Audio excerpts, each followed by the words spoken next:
Donald Cerrone, a UFC fighter, is known for his exciting style inside the octagon, as well as his death-defying stunts outside of it. But his most extreme sports adventure nearly took him to the great beyond. Was that adventure something that could take his life away? Was that for real that we will not be able to see him again in the octagon? Cerrone wrote in a post that he was grateful to be alive after going through a catastrophic worst-case scenario, a phrase that only scratches the surface of his ordeal. Cerrone is a seasoned cave diver who earned his certification in high school. On this particular occasion, he was in Cozumel with some friends, where they spent a few days snorkeling among the coral reefs. Later, he and one of his colleagues decided to take a more serious dive. Cerrone's friend, who he credits with teaching him a lot about cave diving, was an older man, and Cerrone's wife, Lindsay, warned him that his declining motor skills could endanger the two of them. Cerrone did everything he could to calm her down and said, "I come home every time. I will come home."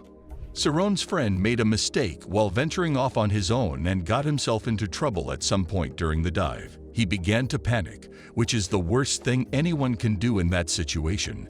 Panic kills everybody, Cerrone said, and Cerrone was forced to choose between helping his friend, who was now stuck in the line they'd set up, kicking and spinning out of control, and saving himself.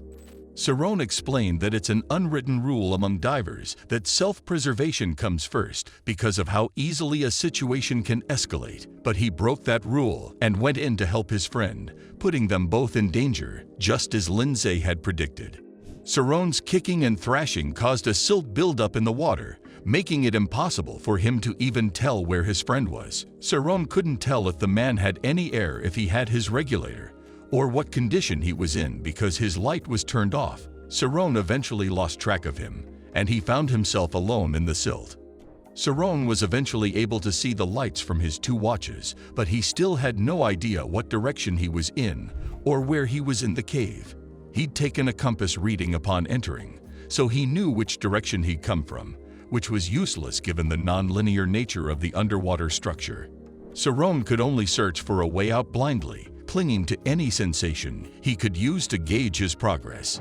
Cerrone alternated between calm and panic as he remembered his depth and remaining air. These few moments of clarity were spent worrying about drowning, which he called his biggest fear, rigging his buoyancy control device to lift him up to the cave ceiling so he could search along the surface for an exit, and wondering how he would explain his death to his family. He wondered how he'd die when he ran out of air. He drew and wrote in a pocket notepad. He promised himself a death letter. Awakened, he's a warrior. He'll learn. He's a fucking bitch who'll never quit. These are the conversations he was having with himself while he was in total panic mode and total darkness. After considerable frustration, Cerrone remembered a large crack along the cave's top and began searching for it. He followed it till he reached the light, but in a tragic twist of destiny, he got stuck. He abandoned the idea of exiting through that hole and followed the crack instead.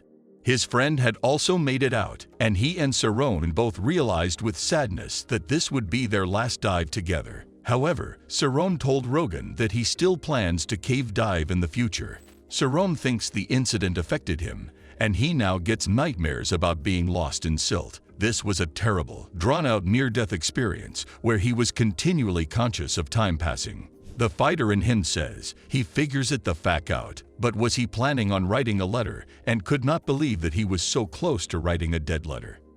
That's all for today. Hope you all liked our video, so don't forget to subscribe to our YouTube channel to see more of our incredible videos. Look forward to seeing you in the next video.